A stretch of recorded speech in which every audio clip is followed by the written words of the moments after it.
Enrichment. It's a concept used in zoos, animal shelters, and at your local parks.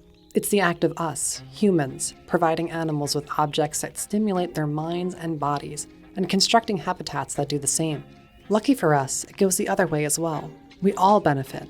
The presence of animals enriches our lives every single day, and that's a fact of which our local park system is well aware. Here's just a bit of what we can gain from animal exhibits at our local parks. Hi, my name is August. I go to Brookdale Community College and I'm an English major, and I love being outside. I think that a lot of what I look forward to about going to the parks as a kid was just seeing the animals there.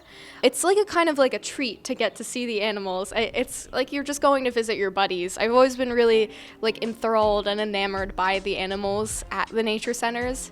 My name is Megan Orens, and I am a park naturalist here at Huber Woods. So I educate the public on what is in our park and anything natural that we might find on the trails. One of my favorite things is birding, and so a lot of the times on my walks we are specifically looking at birds. The reason why we do feed the birds here at Huber Woods is to provide an educational experience for the public. So if you notice in our environmental center, we do have that beautiful window, and so it allows for anyone really who comes in from the public to enrich their experience here at the parks. My name is Sophie Jimenez. I am the previous animal caretaker and naturalist at Poricy Park in Middletown, meaning I went in 7 days a week, 365 days a year to take care of the daily maintenance, the feeding, watering, cleaning, and enrichment of about 15 different tanks. So the Nature Center is a facility of Middletown Recreation, and it's kind of the hub of Poricy Park. We had about 15 or 16 different species in the Nature Center. Most of the animals were actually rescues and unwanted pets that people couldn't really take care of anymore.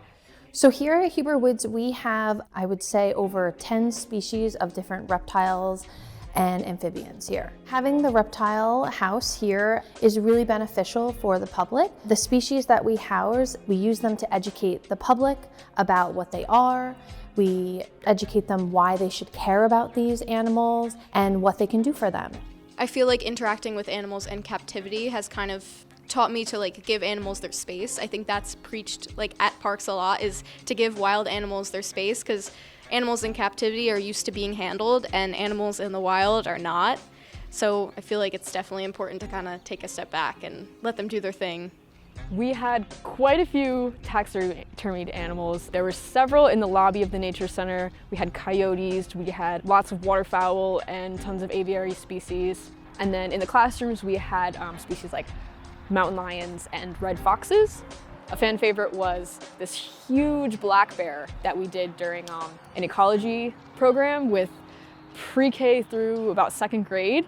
And of course, when that comes out, the kids go wild. And it was really special because a lot of young children would come in, and this would kind of be their first real life experience with a lot of these species. They're kind of able to really broaden their worldview and see how these species interact with the natural world that they live in as well.